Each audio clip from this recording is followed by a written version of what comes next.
COVID-19 na amasu laikhidrei ngasi numit yung mamatungla Imphal gi Jenims Hospital da COVID-19 positive oiba ama laikhidrei mahak laimakhongdagini mahak masagi sai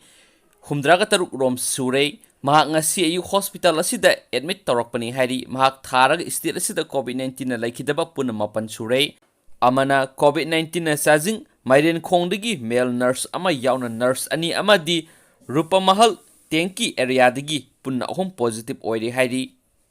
Atopa maruoiba paw manamu positive ama chenthokhre thangaiban hizam laikai digi karam gukul chandra sahi yankhairom suraba hujikna lamphel RD wing da COVID-19 treatment tawduna leibeni haba ama ngarang ahing pung ani makhaida lona chenthorakhibadagi ngasi ayu angan bapung mari makhairom tabda pasoi police station ge hek wall thangnana leiba yum amada hapen setpa moza phritpa tawen yan bamiyu ama haidiba yum aduda sensin kiba thangnaba yum gi miyoi sing ohobadagi ngahak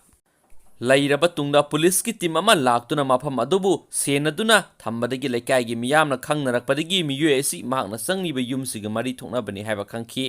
mahakpu security ga loinana ambulance laktuna pukhi mahakpu lakhotpa lakpa security na hairam kibada mahak positive oibani mahak treatment tawduna leibani mahak pung ani makhai rom tabada lona satkibani haiki pasoi tuli yaima Manipur Fire Service ka loinena jaga asigi mafam kyada sodium hydrochloride kapthoktuna sanitize tawkena su pawsina makhatari